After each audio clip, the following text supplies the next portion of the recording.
wanna get it, man. Get your tail, it's a different lane. When you playing for the winning team, RP to Mr. Wayne's.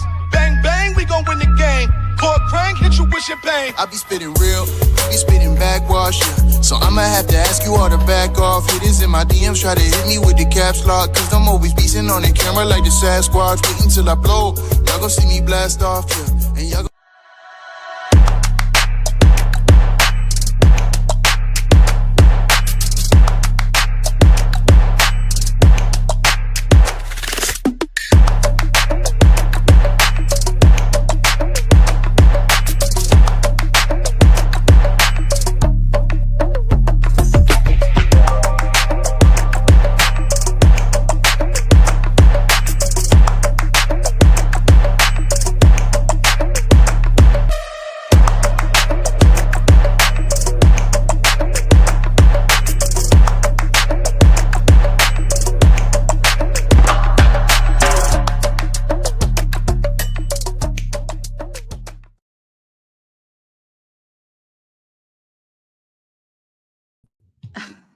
Almost forgot to bring myself to the stage. Hello, everybody.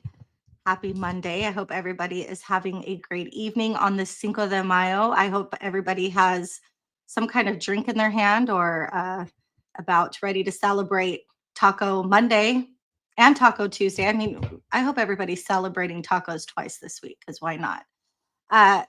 Again, guys, I have an amazing guest on this show today. I am so excited to bring him on, and I say we go ahead and just get to it.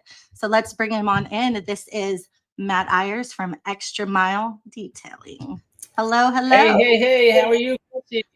I am so good. How are you doing tonight? You know, we're doing awesome. I appreciate you having me on. I've been watching your podcast, and it's been absolutely amazing.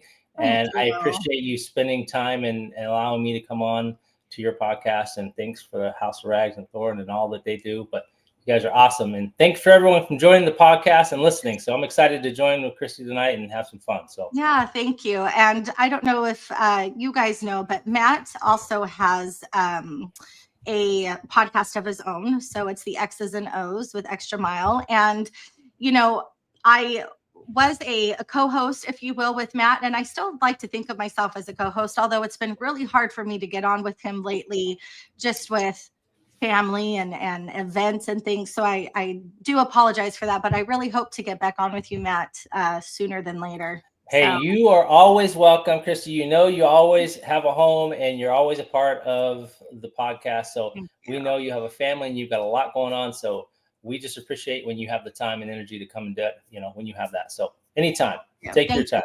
I was about to rock my X's and O's. There you go. Find my AirPods and it didn't fit well. You know what I mean? But I am repping XtraMile. I love it. I love it. Thank you. Yeah. Have you you celebrating Cinco de Mayo tonight? Have you had know what? I really would like something. And I don't know what it would be. That's the key. It's like, I like, there's a couple of good places, but I never want to go out. I mean, I used to go out to Cinco de Mayo back in the day, but now as I got, and now it's like, you know, I'd rather just stay home, have a beer, have some tacos, enchiladas, whatever it may be. So I don't know. It's still a little early, so I could figure out once later. So we'll see. No, absolutely. Corey says, no margaritas. I haven't had a drink in 296 days for no reason. Well, you know what? Good for you, Corey. I was telling Becca earlier, you know, I don't want to say I was a drinker, but in my younger years, I could throw them back. You know what I mean? And now all of a sudden I drink a couple Michelob Ultras and I'm like, am I buzzing after drinks? What is going on here? Like, I definitely, oh my gosh, did Conway just say he is allergic to alcohol? Oh my goodness. Wow. That's, I mean, I guess it could be a good thing or a bad thing. Yeah, that's probably a good thing, but I hope he didn't find out in like a really unfortunate way. Because Conway, how are you allergic? What happens? What happens to you? Is it like a rash? What goes on? Conway says I'm a cheap date. What are dates? I don't date Yeah. anymore. I don't I know. What is please, please, nobody make me go on a date. I'd rather stay home. I told my mom the other day, I think I'm so okay with funny. just becoming like the cat lady or the dog lady or maybe the fish lady. I The don't fish know. lady. I'm good. Oh, I'm good. So dude, anyway, I mean, today that whole dating scene. Oh I my am gosh, like, it's unreal. It's crazy yeah, on that. It's a whole I, different breed, yeah, it really is. That's a whole nother podcast. I'll tell you isn't what. that? Oh my goodness. I could take you on a. Ooh-wee. I literally could write a book. You know what I mean? I am. I think I could write a book, and I'm pretty sure it would be a bestseller. I'm not lying. Bourbon collecting is my vice, really, John Weber. So you are a bourbon connoisseur. Are you Wow. any kind of connoisseur? Are you a connoisseur of drinks or wine or? You know what? I'm a water critic. I'm a very snooty water person. So there's only certain What? waters that I will drink. Like I'm Really? very particular. I don't like Arrowhead water. There's a lot of waters that I don't like. I like Fuji water. There's just some of them that just I have this taste and it just Yeah. has to be purified. And some of the bottled waters are just Yeah. So I would say water, and I used to be a big soda drinker. I still do drink soda once in a while, but soda I was kind of a critic too. If it had too much carbonation or not enough syrup, So, but now I've kind of tapered off. So, but Yeah. I enjoy beer. Beer is Uh, probably my yeah. I enjoy beer too and wine, although I'm definitely not a connoisseur. Like I'm not the one who smells it and can yeah. tell you the note. Like I'm just drinking it, and if it tastes good, I like it. That's as far as I go. Oh, that's Conway, funny. so sorry. Anaphylactic shock is what occurs. That's Oh my crazy. gosh, that's Serrano's wild. over here drinking faucet water. XtraMile Matt here is probably gonna Oh, miss you, I Carlos. used to drink faucet water just like Carlos Yeah, did as a kid. I just take the hose and put it in my mouth back home. But here in Phoenix, the water is so hard and so yeah, nasty, you just yeah. can't drink it. I can't So, drink Aquafina. I feel like that tastes like chlorine or something. dude, But I just yeah, read something the other day that actually said more bottled waters than we think. And there was a list of them. I can't even tell you the names, but they're, names like Dasani, Aquafina, Spring. But so many of those bottled waters apparently aren't from the, springs of the Rocky Mountains. Like they tell you that it's literally just tap water thrown in a bottle interesting. and Just kept in a warehouse for months upon months, hot and full of leaching chemicals. oh, Now I feel like where's Christian Woodland? Now I feel like Christian about. What's this he is about? he is very particular on what he. It's amazing his diet. I don't know. Whew, he is Yeah, really strict. he's my inspiration. He is pretty Every time I impressive. listen to him, I'm like, gosh, I do care about health now. Like the older I Sure. get, especially and being a mom, like I want to be around for many years, Yep. And so I'm paying more attention to what I put into my body now, and I'm really trying, to be healthy. I really want to do a fast. Has anybody in the chat done a fast?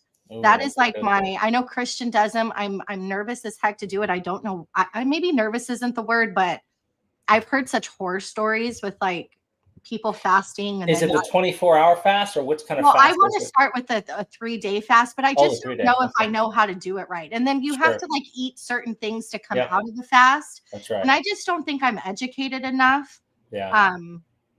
I don't know. I think I need to wait till summer. Can I fast during school? My kids would hate me because I'll probably be the first day or two. I don't know, but I heard it's good for you. The intermediate fast is definitely something I've done before. That is definitely more manageable. But yeah, I've never done like a long 3 days fast. I know that as I get older, I feel like my recovery from what I eat or drink is a lot longer. Yeah. Time period. That's true. Yeah. Yeah. This intermittent fasting, and I think that it goes by like weight and things like that. Like I said, I just need to do more research and he said just get COVID. Yes. Oh my gosh. No. I'd rather not, but you know what I mean. So I don't know how we got on this topic, but that's okay. Be careful what water you drink. if somebody knows about intermittent fasting, DM me on Facebook or Instagram, because I really would like to learn more about it. But let's go ahead. Oh, Serrano, what did he say? Loves his tacos. Tacos, I and now love he's it. down to 14. I mean, that's a win. Good job, Carlos. I know he's going to be making some special tacos today, Carlos. Man, Yeah. you got to be on top of your game today. Yeah, Gary, sure, right? So, what do you say we talk about some detailing? Let's do it. All right. So, just like you in your podcast, I know you appreciate a little bit of a historical story. Where did you come from? How'd you begin your journey? So let's go ahead and start there, Matt. For people who don't know who you are, sure. Who are you? Where do you hail from? And how did you get into detailing? Yeah, so we'll make a long story short. So I initially grew up back east. So I'm obviously residing in Phoenix, Arizona now. I grew up outside the DC area. I was born and raised there.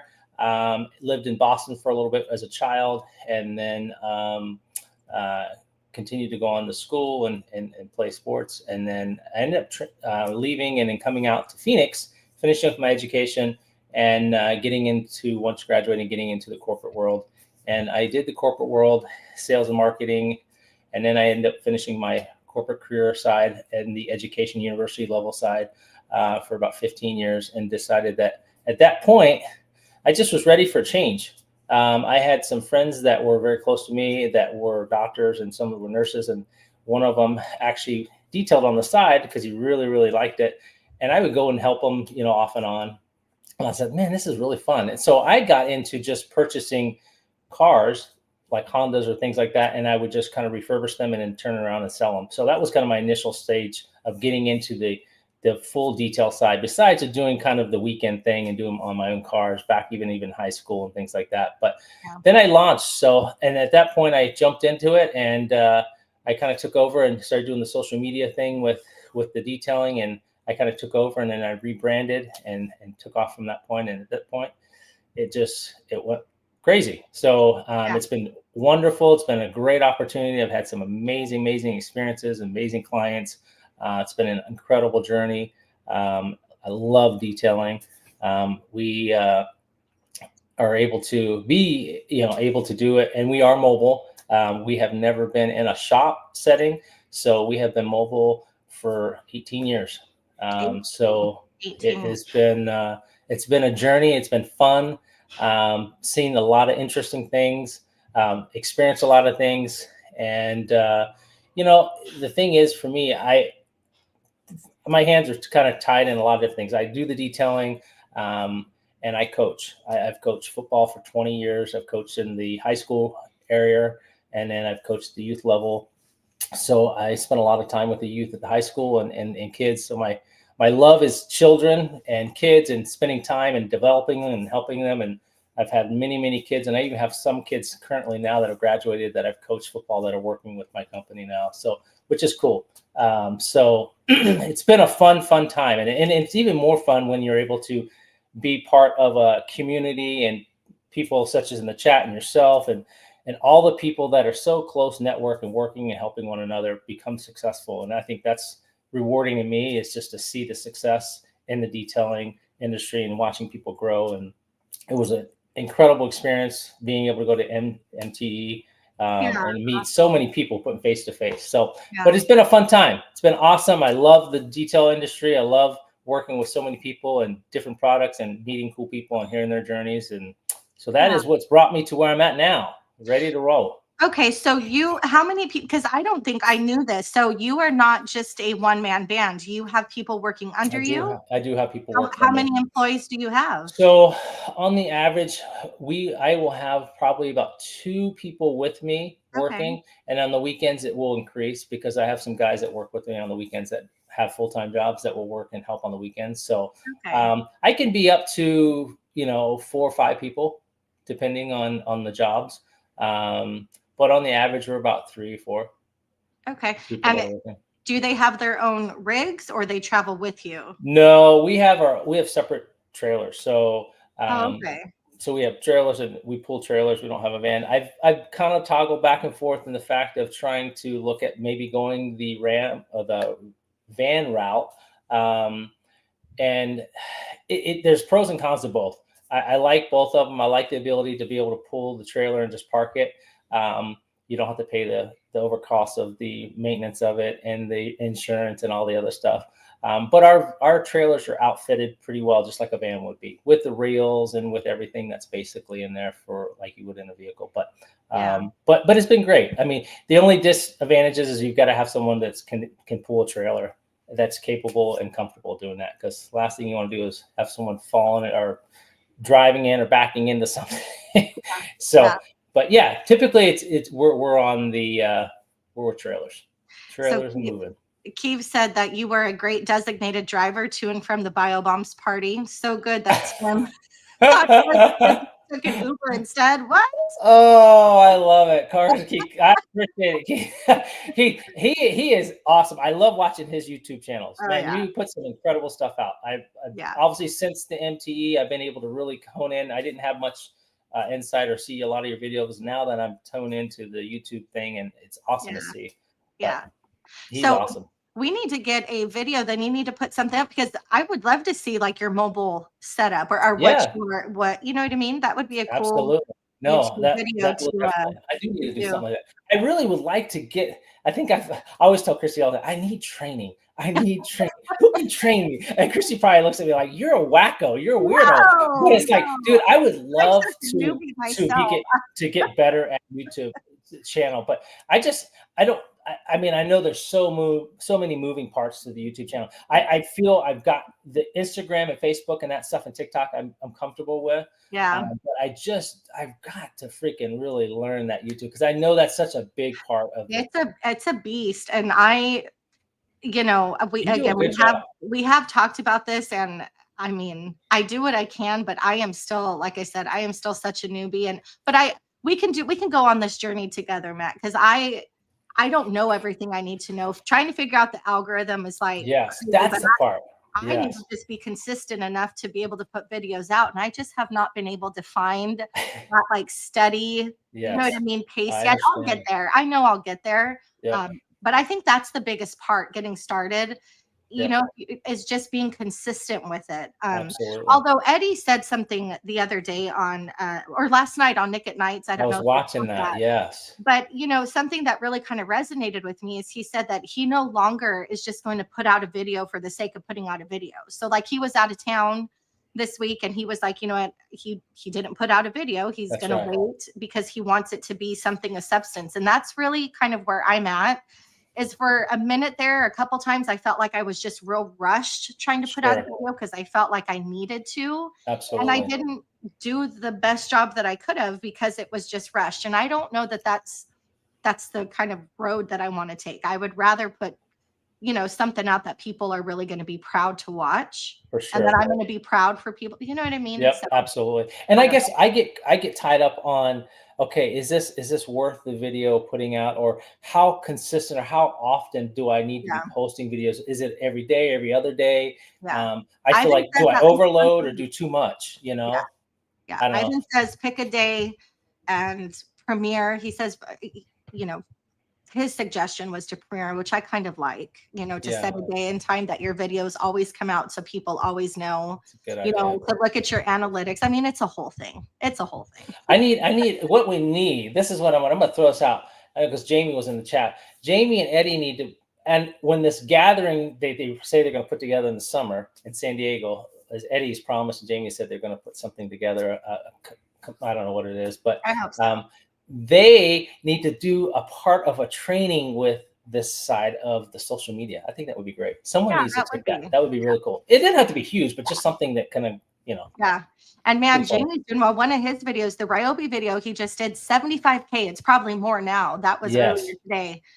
I mean, Jamie knows. He's dialed in. And look at Eddie. I mean, they would be the perfect duo. Oh, absolutely. To do some kind of YouTube training. So, Jamie, if you're listening, yes, we need it. Jamie and Eddie, and I have got many people that have asked me in Phoenix, and I would love to do it, but that want me to put on trainings and paint correction trainings and stuff.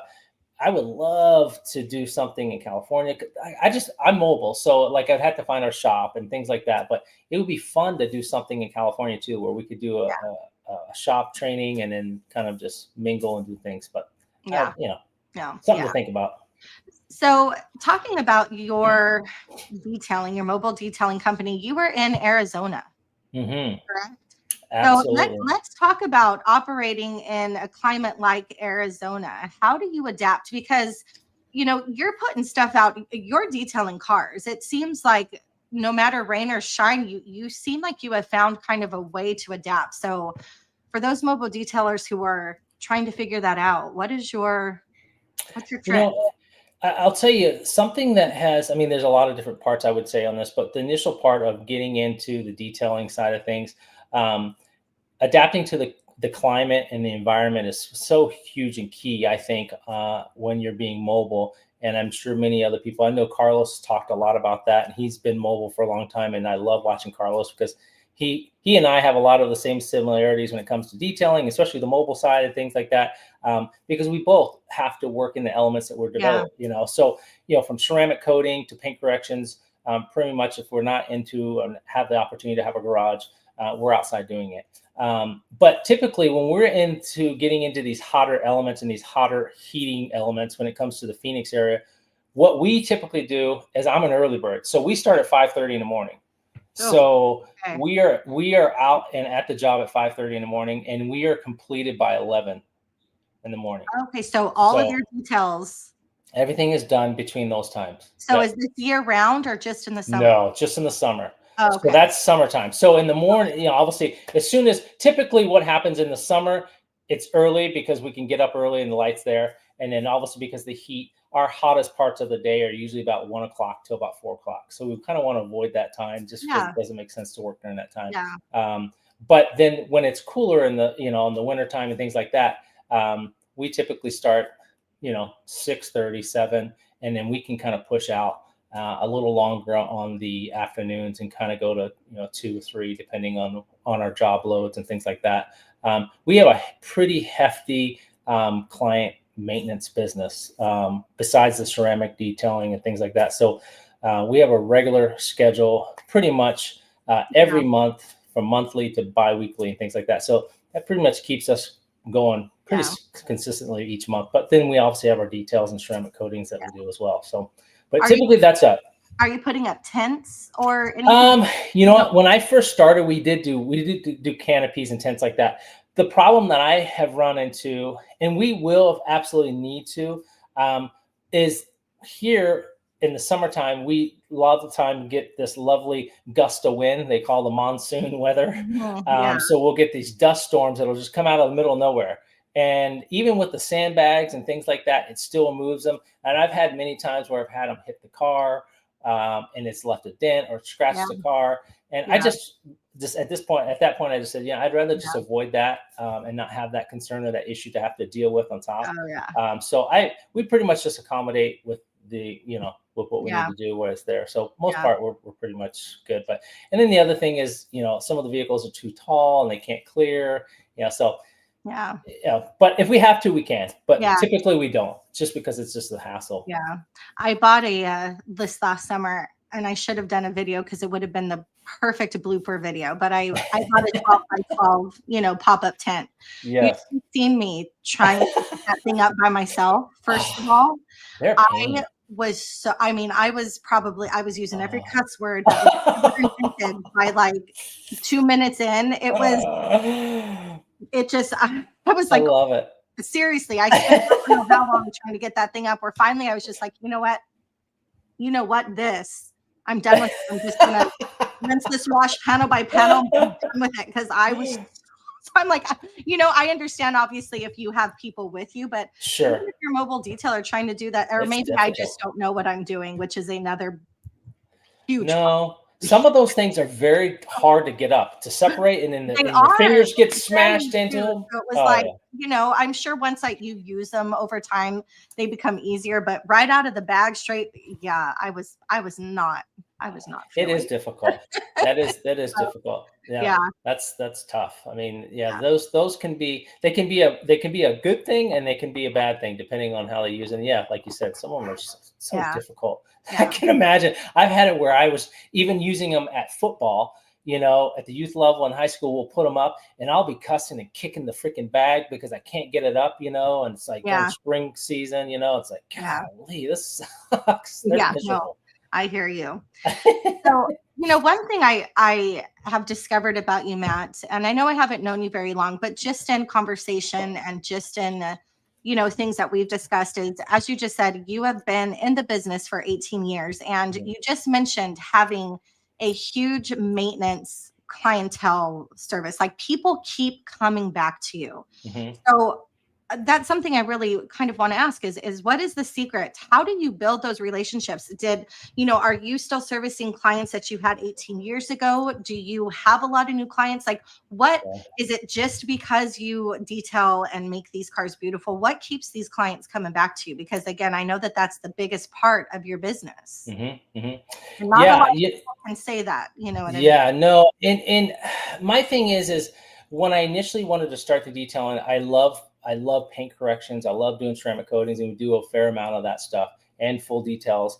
But I knew there needed to be a base for my business. And I wanted something that I didn't have to worry about. And there was always going to be residual income, always happening, always happening. And that was something that coming from marketing and sales, from my background, like you got to build that bottom layer before you can start getting in and doing these big jobs of the ceramic coatings and paint corrections. So really, my goal was just to build that relationship with the clients and build that maintenance business. For me, I've been blessed and been grateful that I have not had to spend any money on marketing for 18 years. It's all been social media. It started all through Facebook, and it's still majority. And I think people always say, why don't you do training on how you get your clientele, how you built your business? And I do need to, because I think it's still something that is extremely effective and a way to manage and to gain clients. Mine's been through social media, through Facebook, and through word of mouth and for friends and clients and things like that. But I am joined with hundreds and hundreds and hundreds of Facebook groups, from communities to offices to groups that share my information out among the community. I also utilize it when I get into the community. I also will get to the point where I'm actually able to be on their Facebook page and end up becoming their preferred detailer. So that's really helped me grow and continue to gain and to build and to add more clientele to my business. But to retain the clients, one of the things that has really been helpful for me is I have always really want to get to know someone. And I don't treat my clients as a customer. I treat them as a family member. And I think that's something, I know it's kind of, I don't know. I mean, people all probably say, oh, I would treat every client like that. But I really do. Like, when I get to my client's house, they feel that I am doing it because it's not about the job and I'm getting in and getting out. I want to know who they are. I want to know what they want to do, why they want to have it, the advantages and disadvantages. And I want them to understand the meaning behind what we're doing, and really educating my client. And I think that's what's so important. And they appreciate that. They feel that I'm not there just to collect money from them and wash or clean their car and move out. But I know everything about their client. I know it from their personal lives to their family, their kids, and their stories and events. And when I go back, I always follow up for our next maintenance. Hey, how did Johnny do a football game? How did he do? And it's just the relationship and the connection that we build has been amazing. And the other thing that has really helped too, that I feel that anytime I do a new client or a detail or a ceramic coating, I always extend the opportunity to tell them that, hey, we provide maintenance services and we have a very large clientele that we service, that we do. And that's something, if you're interested, we can continue to maintain it at, so-and-so price or biweekly, monthly. So we usually extend that opportunity to our clients if it's a new client, after completing of the job. And we have a pretty good percentage that do receive that and find that, valuable. So maintaining their car when it comes, obviously being ceramic coated, or if it's been detailed, letting them know, hey, we can continue to maintain it and keep it at this level without you have to go and spending $400, $500 on another detail. Have us come bi-weekly or monthly. We'll wash it, we'll clean the inside. And people find that beneficial, and meaningful. So, but it's just really connecting to the clients. I think the customer service and the relationship with the customer is key. And I think that's in any business, but especially in the detailing. And I think when they feel the value and they feel that you're in it for them as well, and it's not just for Yeah. yourself, it changes things, Yeah. and they see the value of that. So Yeah. And I think relationships, I think that goes with any industry that you're in, whether it's, absolutely, that's a big one for me in teaching, building 100%. relationships. Obviously that makes complete sense. How many clients, off the top of your head, can you say how many clients you serve right now? Like clientele base, or like like monthly or weekly? Well, let's say how many maintenance clients do you service? Monthly, I'd say, let's see, I would say, kind of break it down on the average per month, or per day. We are probably doing 3 or 4 maintenance per day. Okay. And we pretty much can operate 7 days a week. And that's, some days there may be even more, 4 or 5, but typically about 4 a day. And then we usually will throw in a detail, or sometimes, depending if the maintenance is a little lower, we'll throw in a coating or a paint correction, something like that needs to be done, something a little more depth or lengthy in time. But yeah, we've got hundreds of maintenance. It's quite a few. Yeah. Yeah. I mean, on average, I would say 4 or 5 a day. So I think Carlos, I don't know if you see, Carlos is in here. He's already choosing violence today. One of the questions he has is one of the questions for my hot seat. So I'm going to hold off on that. But I do want to talk about products right now. Now, you are one that I see you're trying products, you're reviewing products. What are your go-to though? Like what are the products that you are grabbing for, especially in that Arizona heat? And I think somebody asked in here about that. So what are you? I'll tell you, there's so many good ones, but I'll tell you, as of right now, because there's some other ones I want to start getting gallons of it, and for us, because of the volume that we do, it's hard for me to buy 16-ounce bottles. It just doesn't. It's not cost efficient for me and my business. So when I'm doing a lot of the reviews, we'll buy the bottles, whatever, and then typically I'll turn around, if I like it and I feel the value and I feel the results are there, then I'll go and buy the gallons. But typically, I'll tell you, some of the top ones that I have done for quite a while is the Phoenix products. It is one of the top ones that I use. The Apex soap, I have gallons of that stuff. Just because I really, really, really like it. It works extremely well in the heat.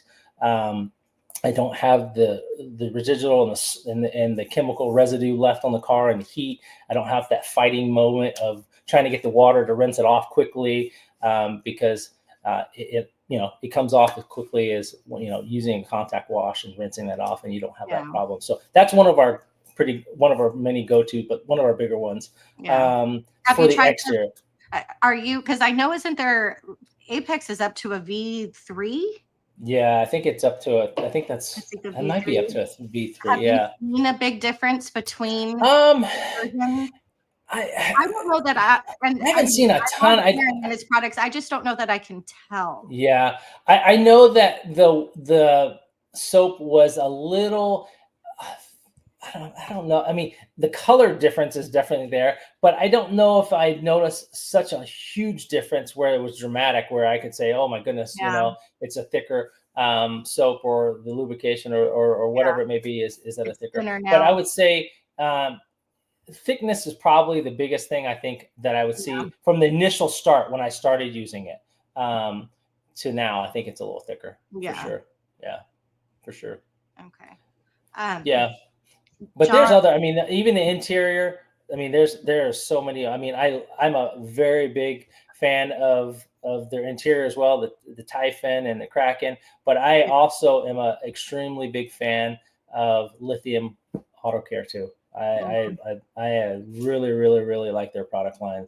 Everything I've used has been extremely user friendly, leaves incredible results, and which I'm a big advocate for. If I'm not going to have to go back and redo something, that's time consuming and cost and everything else. So, but a lot of the ones that I've been using recently, I've really enjoyed it. I think I'm going to start picking up on a larger scale too, especially through the House of Rag. I know I've gotten quite a few of the different products that Eddie and Jamie and those guys have been putting out.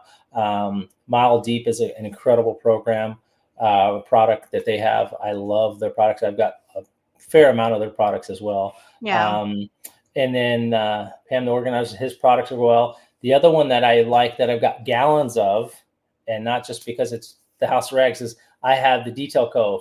I love their sword. I've got gallons of their soap, their tire dressing. I love their detailers. I mean, I've got a slew of that. So that's another product that I keep pretty heavy now because it's very easy, and the results are, I mean, it can be used so many different ways, from rinseless, waterless, drying aid. I mean, a lot of other products. So it's awesome. So no, there's so many. That's the hard thing with detailing. I mean, like you said, you have your go-to, but there's so many that are out there that are such great products, at the end of the day. But I like to try to use all of them, because I think it's important that, you at least get to see what's out there. But I'll tell you, one of the biggest products that those that have not used it is Mr. Tim, Shine Your Light Detailing. If you have not used his products, dude, I buy his stuff, and Tim probably knows I just buy it. I buy his stuff in concentrating form. So I buy it, and then I mix it in gallons and gallons, and we use it. I'll tell you, that is probably one of the top glass cleaners too. Oh my gosh, unreal. From chrome to glass to plastic. And it's good in the sun. Oh my gosh, on a black car and 110 degree, no smear marks, no drip marks. It is absolutely amazing. Amazing product. Yeah. I always tell them, dude, if you ever stop making it, you better tell one of us your formula. Westcat is asking, is sun friendly a must? I'm guessing that's something that you look for in a product, whether or not it is sun friendly. It's interesting. I spent some time with Aaron at the beginning when I started using his product, and I was always communicating back and forth with Aaron, like, dude, Aaron, you really got to use this. This is before it's actually been all over the place now. But I feel a lot of these products need to be demonstrated and used in these severe hotter heat elements, because it really plays a factor, and it plays a difference when it comes to results and how you work it, how much time you have to use it as well. Because Vegas, Eileen is another one. She's over in Palm Springs, and the heat's there too. It's just the heat in Vegas.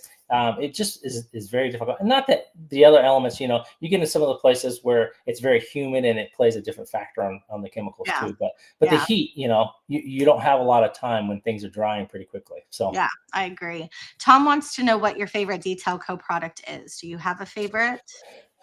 My favorite, oh man, I am going to say, that's tough. I really like their interior cleaner, the sword. That's probably one of my top ones. And then I really like their detail spray.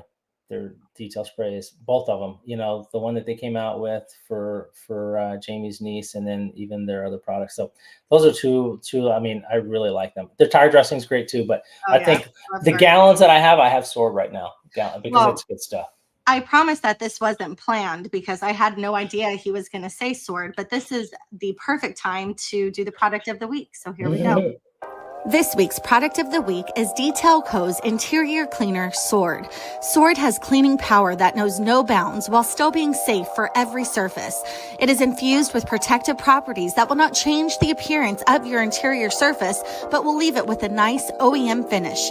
It is great on carpet and upholstery, plastics and vinyl, and even on leather. It has anti-staining properties, anti-static properties, as well as UV inhibitors. If you have not tried Sword, get it today at thehouseofrag.com. KRIS 10 will save you some change. And it's a great product. Is it not? It is amazing. It is amazing. So no, the lightning is another one that I have been playing with quite a bit. Very, very impressed with that. I don't know if those that have not used it or had the opportunity to use it, you're missing out. That is a great product. Great product. And works very well in the heat. Yes. I do have a few more questions for you, but I want to go ahead and I have a couple questions from the chat I want to get to, because I think they are absolutely relevant. We have Jimbo Slice asking, any tips for ceramic coating in direct sunlight? Going to do one this weekend. And that's a great question, especially for us, again, who are mobile and driveway Yep. detailers who don't want to put up a pop-up tent. So, Well, I mean, for me, like I said earlier, I think the biggest thing is I start as early as I can. So, I mean, the earlier you can get up is going to be the key, first yeah, of all. So the earlier that you can get up was going to be the key. The other thing is doing smaller sections. Obviously, your chemical is going to flash and going to do what it needs to do very quickly. So you're not going to have the grace of being able to do a whole side panel or a whole side of a car like some people may have the opportunity to in a shop or somewhere where the climate is a little different. So taking it in a smaller section, letting it flash, taking it off.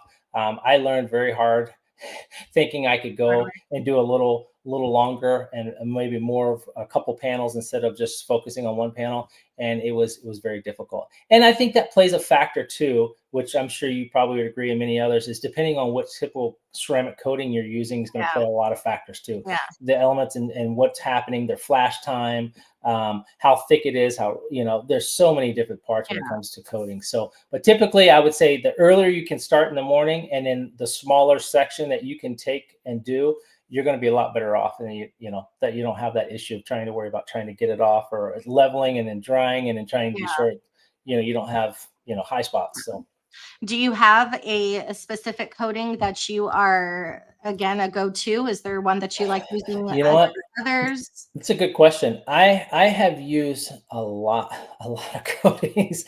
I did a lot of coatings with for a while. I used Owner's Pride for a long time. I was with them. Owner's So Pride. if I did Owner's Pride for a long time, I did System X for a long time. The Underdog products. I know that Eddie did a product review on that. It was amazing to see him do that because I have used their product line, which is a very underrated product. But I've used their coatings and it holds up very, very well. I know Tim has used it quite a bit as well. And then I want to try a few other. I mean, there's a lot of them that I've used. But typically I want to use some of the House of Regs. I know I've got a couple of their coatings I'd like to try. And then there's some new ones that I've got at the MTE that I would like to try too. But yeah, typically those, I mean, there's a lot of them, but honestly, I really like the Underdog one because it is very, very user friendly, especially in the heat, and the durability of it is pretty amazing. Pretty incredible. I've seen their products, but they must be underrated. I don't know. There's not many people that I think talk about them. I know, like you said, Eddie did a video, and I know he has a few of the coatings too. But that's nice to know that they're sun friendly because very easy to use. Yeah, I think that's a big selling point. Obviously, especially for these summer months. Have you tried the Underdog rinseless? I've not tried any Underdog. I haven't done their rinseless, but I have tried all their other products. I'll tell you, one of their top, if not one or two top best water spot remover is Underdog. I've used a lot of hard water remover or whatever it is, and I'll tell you, that is absolutely an incredible water spot. I've done a whole car from wheels, glass, practice, and it just has taken it off. It's absolutely amazing. Really, really. If you haven't used that, great product. Their soaps are good. Their detailers are good too. But yeah, there's quite a few different great product line. But that's awesome. Ghost has a good question. Do you leave anything for your customers after a detail? And do you do Google reviews? Because I think you said, are you on Google? You know what? I am on Google, and I started to use it, but I don't do it. I don't use Google. I should. It probably would help if I did more on Google. Like I said earlier, I focus strictly on my Facebook and social media things because I get such a huge flush of inquiries and people interested through the communities and the different groups that I'm with. It's been helpful just to do that. It's just, I try to focus so I don't have so many different things I'm trying to manage. Yeah. Comes to, but Google, I mean, I know a lot of people spend a lot of time on Google and get great results. I've just never, I've had maybe a handful from there, but typically I don't get much when it comes to Google. I don't spend a lot of time. Yeah. And it's, I mean, from what I know, isn't it well, I shouldn't say it. Money, I guess, doesn't really matter when you're trying to make money, but it's kind of pricey, isn't it, to run a There Google are some of them that, yeah, if you want to pay for your ads and things like that, I mean, you can do, if you have an LLC and a license, you can basically create a Google page and post stuff up there and have people reviews. I mean, I've had people and I got reviews on there, and the ones I have are good. Yeah. But You yeah, gotta spend money to make money. So obviously, absolutely. That's typical. Yeah, absolutely. I I agree. guess that Yep. makes sense. Yep. So For sure. talk to me about some horror stories. So for 18 years, I know you've seen some things. Let's Mhm. talk about some, horror stories with clients or some disaster details. I always Yes. like this topic because sometimes these stories get a little juicy. So do you have Yeah. anything juicy for us tonight? So, when I, on the earlier parts of my detailing, I had an acquaintance or friend that owned some dealerships. And they wanted us to, and those that are familiar with Arizona, one of them was up in Globe, which is kind of it's a small town and kind of a mining town, but it's very close to the Indian reservation. And then he had a few in the down in the valley area, but they weren't big dealers. They were kind of like you buy, pay here thing. Unfortunately, a lot of them were catered to the Indian reservation, so he would fund them, at higher interest rates and things like that. So the Indian reservation and those individuals would purchase their cars there, and these were used cars. They weren't new, and some of them were a little older than others. Um, but he would want me to, when he get them on from auction, I would have to clean them and things like that. But a lot of the time that I would spend is I would be doing repo, and I tell you, it was an experience, and I did it for many many years. I would So you spend would repo the cars No, and they would repo, and we would have to clean then the you would cars once clean they were the repoed. repos. And Yeah. the interesting part is you can't repo the cars from the reservation. You have to wait for the individual to come off the reservation for legal purposes. So Okay. anytime they would come to Walmart or come off the reservations, he had trackers on the cars and he would repo them. And so I would end up have to basically clean them and get them to the point where they're ready to go back onto being sold.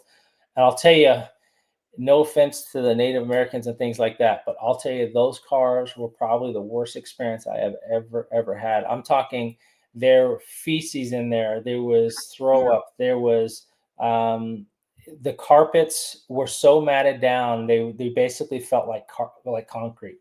And he wasn't expecting a miracle and things to happen, but the amount of time we'd have to spend to get those cleaned out, get the from blood and you name it. I mean, these people are living in these things. At a point, I was wearing, and at the beginning, I wasn't wearing proper gear when it came to protecting my skin and things like that. So there was multiple times where I broke up in a rash. Oh God. And so going forward, I had to get kind of like a jumpsuit or hazmat suit, and I would wear face protection, my arms and glass, because anything I would touch, you know, because of the filth and who knows what else was in there, but just absolutely disgusting. Vomit, smells were probably the most horrific smell I've ever smelled in these cars. Just absolutely terrible. So those are probably some of the worst things I've seen.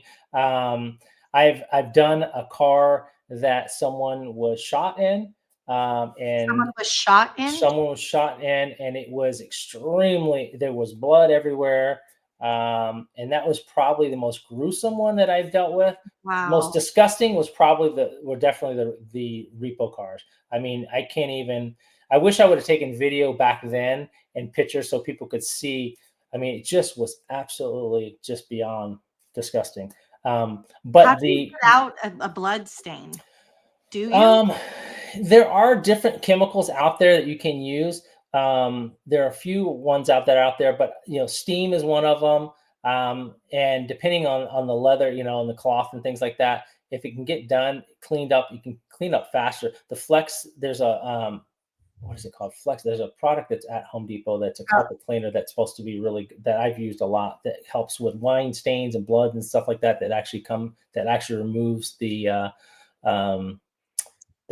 stains as well. But wow. I know that Carlos uses it too, but I use the ice and a lot of those carpet Wow. Like professional the cleaners. bio break and Yep, that stuff yeah. works amazing. I've got stains out of carpets and stuff, and mixing that along with some of the other stuff that helped well. Wow. But yeah, so those are probably some of the most gruesome. I've had some crazy things where people have had some personal toys and things in cars that were probably not the most, it's a little embarrassing moment when you're cleaning under seats or cleaning in the car and you have certain toys that are that women have or guys have or whatever, and you just kind of push it to the side and you're just like, well, thank you for sharing, but no thanks. Yeah.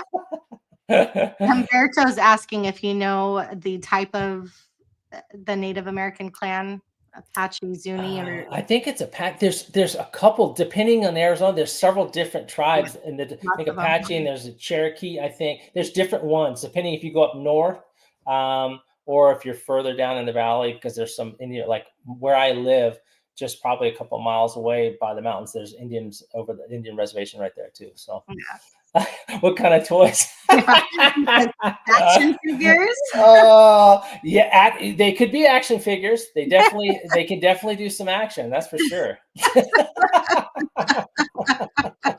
Oh goodness, here we go. That's what I'm talking about. Now we're going. Oh, I love it. I love it. I love it. So if somebody wanted to start a detailing business today, a mobile business, what kind of advice? Let's not go with advice yet. Let's just start with like a startup cost, products, tools. So how much would you tell somebody, this is how much you need to start a business. Here are the products you need. Here are the tools. Yep. So I'll tell you, I'll kind of start with, these are the tools that I felt that I needed when I started. When I started my mobile detailing, I obviously needed a generator. I wanted a generator, I wanted an air compressor, and a vacuum. So those were the three major tools that I needed, that I felt like that were very tangible and very important to have to be able to operate and perform a job sophisticatedly and professionally. So those are the ones that I spent money on. So I typically say, if you're going to start, because I am a big advocate in the fact that saying that you don't need to go spend all the money in the world or buy the most expensive polisher. And I still say it today. You don't need to buy the most expensive polisher. I have, I've got quite a few different ones out here. But, as you can probably see in many of the videos, I use my Milwaukee cordless polisher. I love it. It works. It performs. But I would say on a cost setup, I think you could typically get started about $500, $600. And still operate. And that's obviously not getting a water tank and all that stuff. You probably can get and I would even say, look at personally buying some of these things used. You don't need to go buy brand new. I mean, I didn't buy brand new. When I bought my air compressor, my generator, and my pressure washer, it was all used. I bought it on Facebook or OfferUp. And it's something that, as long as you change the oil and the air filter and things like that, they will run, so you don't need to go spend, top dollars for the air compressor and the pressure washer and all these other things and still be able to operate. And then the water thing, my clients, when I started, were all very, very helpful and willing to allow me to use their water. That was never, ever a problem from day one. So you don't have to worry about having a water tank and having all that taken care of. So I think you could really get going and have what you need to be successful within about $500. That's what I would feel. Yeah. I think that's a decent price, honestly. I keep trying to think how much I spent in the beginning, which was, again, way too much. Obviously, although I didn't start, with a generator and air compressor, that didn't, come till later. But, I thought that I needed all of these chemicals. I thought I needed 30 different chemicals. So let's talk about actual products then. If you're going to tell somebody what products do they need to get started, which would you tell them to buy first? I would say, obviously, you want a soap, and I would go with more of a neutral based soap, because if you're starting out, you don't need to be risking the fact of using a high pH soap and the high pH chemicals.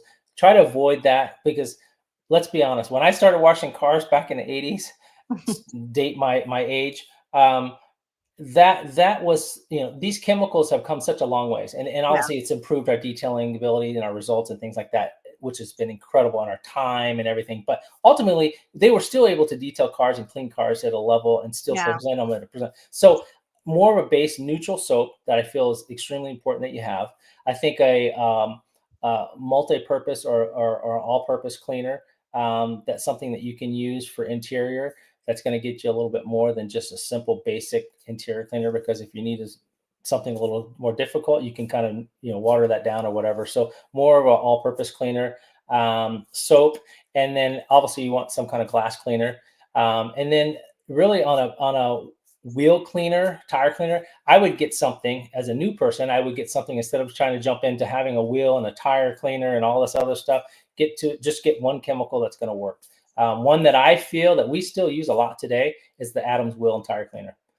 It performs absolutely at a high level. It gives you amazing results. It's never failed us, even in the heat elements, and what we work in. It's always been user friendly. It's not damaged the wheels or coated wheels or anything like the power coated wheels. So that is one, and it's very reasonable. My gosh, you can get it in gallons on Amazon now for $30. Yeah. Which is crazy. So and then obviously a bucket, which is pretty simple. Those are, you can get a dime a dozen buckets. A grit guard if you need, and then a wash mitt. Like, you really don't need, and obviously some drying towels, and interior towels. But you can go, if you had to, you could go to Costco and get yourself a bag of yellow towels for $15.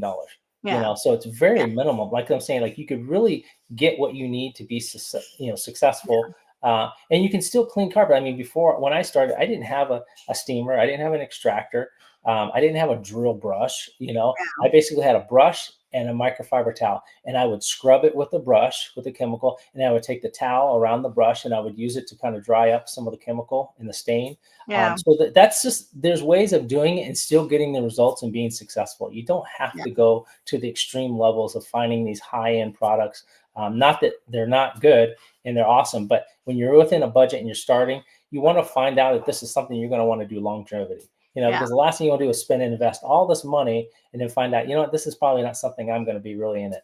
But I think those are probably some of the basic keys: neutral soap, a bucket wash, a multi-purpose cleaner, a glass cleaner, a wheel and tire combo cleaner, that you don't have to worry, and it just simplifies it. And then if you're working out of back of your out of your trunk or your car, if you don't have a trailer, because some people, they don't have the cars, the vans, or whatever. You're still able to manage that, and you look professional. I think that's the biggest thing for me. Always look professional. When you show up to the job, look professional, play the role, be professional, speak professional, act and know what you're talking about, because people take that literally as, okay, this guy or she or he knows what they're talking about. They're going to do a good job. If you're just kind of humming and hawing and don't know what's going on, and you got half of the stuff coming out of your trailer, half coming out of your, you just look like a hobo, coming out and trying to clean someone's car. You're just not going to put out the best presents. People aren't going to most likely want to continue service with you. So, but I think those are basic. I think those, and as you get comfortable, you can start leveling up. Start leveling up to those next levels of trying to find more of a more aggressive cleaner for the exterior, like a pre-rinse or things like that. But I think I would avoid trying to do all that fancy stuff, and focus on the basics. I think it's just like anything. I tell coach football and things like that, you got to learn the basics before you can start trying to be the superstar. If you can't get your footwork and your handwork ready, then you're never going to do anything on the field. So I feel the same way when it comes to work. If you don't have the basics and the ground established, then you're never gonna be successful. That's just my take on it. But no, absolutely. Jeff H is asking, do you have to retain your rinse water? I don't. We don't. In Phoenix, I know that is in certain parts. I've heard that is something that they do require you to do. But here in Phoenix, we don't have to retain it, which is nice, which is a good thing. Conway, if Kristi has me on, I will answer my top 3 products. I will definitely get you on. So let's go ahead and do the hot seat. Man, it's already been literally almost an hour. That went by so fast. I swear, I don't know if anybody else feels it, but time is so weird lately. Like, I feel like it is just like, I don't even know where this year has gone. That is insane to me. Okay, so let's do the hot seat, Matt. So All right. ask you a few this or that questions. All And right. then, you guys, I am going to do a giveaway tonight that I am sponsoring. So I will be giving away a gallon of Sword. So get ready for that. Here we go. Matt, foam cannon or pump sprayer? I'm a foam cannon guy. Foam cannon. Okay. I don't know if Carlos is still on, but he had this question: rinseless wash or soap? And he does not want you to say rinseless wash. No, I'm a foam soap guy. Foam soap guy. Yeah. So I don't know if he's still on, but he'll be happy to hear that. He was choosing violence with that already today. Ceramic coating or wax? It's a very good question. That plays a big factor depending on a client's budget. But if it was just my choice, I would go ceramic. Okay. These are all just your choice. Yeah. Yeah. Pressure washer or garden hose? Ooh, I love my pressure washer. What do you have? What kind of pressure washer? We use gas. So just because of the water flow, I was having this conversation with Jamie. It's just we need the water flow for the heat and to be able to move the soap and stuff more. So we have the professional Honda gas pressure washers that we use. So look at that. Conway wants to do a $50 gift card to Thor giveaway. Oh, that is too nice. You are so amazing. Okay, let me keep going with this and we'll get back to that, Conway. Let's see, interior or exterior, which do you prefer? I really do enjoy the exterior, but they're more probably than the interior. But there are days, depending where I do enjoy the interior. But if I had to choose, I would say exterior over interior. Nice. Pet hair or sand removal? Which one? I would rather remove pet hair than sand. Oh, yeah. Absolutely. Especially in those awful carpets, right?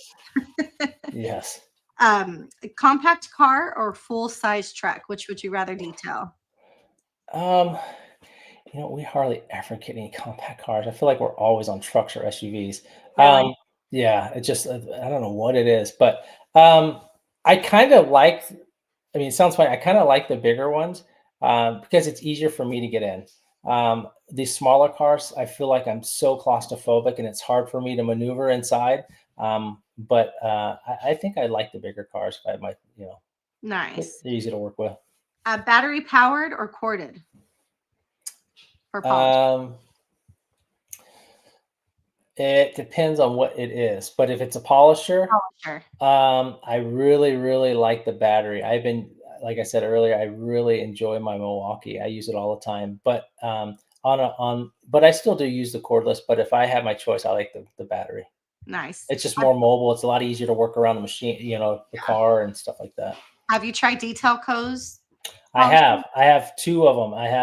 I've tried the 15 is it the 15 one? I haven't tried the bigger, the 21, but that one's pretty good. I used it on what was it, Toyota Tacoma truck not too long ago. And it works really well. But the cord free or the corded? That was the cord. Oh, okay. So have you tried the cord free ones? No, not yet. No. Quick detailer or waterless wash? I'm a quick detailer guy. I know I like the waterless wash, but I feel like some of the quick detailers can serve both purposes for me. Nice. DA or rotary? I like both of them. DA is user friendly. The rotary, I like the rotary too. Depending on how severe the paint correction I'm using, if it's more of a deeper paint correction, I like the rotary. I feel like I can really get into it and I can get the results a lot faster, just for me. But but for the safer side of things, the rotary is nice too. I mean, I have both, but nice. Drying towel or blower? I like the drying towel. I do use a blower too, but I use the drying towel primarily just because it's faster for me. But cool. I agree. I like it, especially. I like it on the wheels. Mm-hmm. I like blowers on the wheels, especially the wheels and like the side mirrors and the grill and those things. I'll use the blower, but typically on the large. Is always needed. I feel no matter what. Yeah. A couple more. Iron remover smell terrible, or you can handle it? Ooh, it is pretty raunchy, but I can handle it. I mean, I can handle it. There are some out there that have gotten a lot better. Man, there Yeah. are. But yeah, they're pretty rough. I can handle it. It's definitely pretty bad though. Yeah. It's definitely not my top smell. Yeah, it's not my top smell, but it doesn't bother me like it bothers some people. Like, it doesn't make Yeah. me want to throw up. Like, I can No, and no. smell Yeah, it. I don't get sick or get I don't nauseous know. or anything. Yeah. Yeah. Last one, Instagram Reels or YouTube Shorts, and I have a feeling you're gonna say I'm a big Instagram guy. Instagram. Yeah, I'm a big Instagram guy. Yeah. Dark Dragon says vein up or vein down. Do you know the story behind this here? I don't. What somebody's gonna have to tell me which video it's on where Eddie goes and shows people what they mean. So on Funkin' Homies, it was a huge joke. It has to do with the Snickers. Somebody asked. Oh yeah, I was there at MT when Eddie ate it back. Yes, there you go. Yeah. Well, that's a good question. I just eat it. Just regular. Yeah. Regular. I just. Oh, that is funny. I did see it. That was funny. That is hilarious. All right, so let's go ahead and do a giveaway. We've been on for a little over an hour. I do want to respect everybody's time tonight. So I do have one last question, but let's do a giveaway first. Conway, you are wanting to give away a $50 gift card, and I'm going to give away a gallon of sword. So let's. And I would like to give away, if you let me, I would like to do. I'm trying to think of well, you're going to do the sword, but I'm trying to think of what I'd like to do. Something I'd like the Phoenix products. I know everyone gets them, okay, but I would like to do one of each of their Phoenix, so that the soap and the interior Kraken and the Typhon, and then also what was the other one that I wanted? Titan. Oh, so Kraken, Apex, Typhon, and Titan? Yep. 4? Yep. Dang. That's awesome. Okay, let's hope I can come up with questions here. You can team them if you need to. It doesn't matter. Okay. So let's start with, let's go ahead and start with yours since you are the guest of honor here. So this is for Kraken, Apex, Typhon, and Titan. That's amazing. Where did Matt say he was from? What area? What area did Matt say he was from? Oh, I see it. That. Dark Dragon. There it is. You absolutely got it. Man, you guys were quick. So DC is absolutely right. That's it. So Dark Dragon, if you will email me, KaylynTorres82@gmail.com, and then Matt, you and I can get together. Absolutely. Get that out. Please let me know, Dark Dragon, when you email me that this was for the Phoenix bundle. That way I can keep track. Okay. Let's go ahead. Let's do another one. Let's do the gallon of sword. Let's see. After DC, he said that he grew up in what area as a child? What area did he grow up in as a child? Oh, I think Ghost got it. Yep. Got it. Boston. So that was for the gallon of sword. So again, Ghost, you have my email. I'll put it up here again, KaylynTorres82, and I will get that to you as soon as possible. You guys are so good. Okay, let's do one more giveaway. This is for Conway, a $50 gift card. So nice. Yes, you guys are so awesome. So let's see. Okay, what did Matt to go to school for that really helped him begin his detailing journey? What did he go to school for? This is for the $50 gift card. Do you take that? That'll work. All right, that'll work. Sales and marketing is what I have. So Tone, congratulations. Again, KaylynTorres82@gmail.com. Amazing giveaways. So awesome. And then Conway, I will get with you and talk about how we'll get that $50 gift card to them. Girls. So, I love it, dude. Twerking. I agree, Becca. Twerking. So let's end on this question here. What advice can you give to mobile detailers that will set them apart from competitors? So the reason I was thinking of this question is because, again, we've talked about it. It is such a saturated market, especially in my area. I don't know about where you're at, but there are mobile detailers that are popping up everywhere. So what is that one thing that is going to set you apart from everybody? This is something I'm really, thinking about myself. How do you put your name, out there to where it's different than the rest? People know you, you know what I mean, as opposed to others. I'll tell you one of the things that I had this conversation with someone not too long ago, but my thing with, and I use this in pretty much everything I do, but is the consistency. I think consistency is such a huge factor, and I think if we as natural humans, if we don't find success and we don't feel success immediately, we feel like we failed. And it's that time when you've got to continue to push and push, and you're going to have pushback, and you're going to have hurdles, and you're going to have challenges where you feel like you're not getting clients, you're not getting jobs, you're not going to be able to get what you feel is going to make you successful or be able to be a successful company.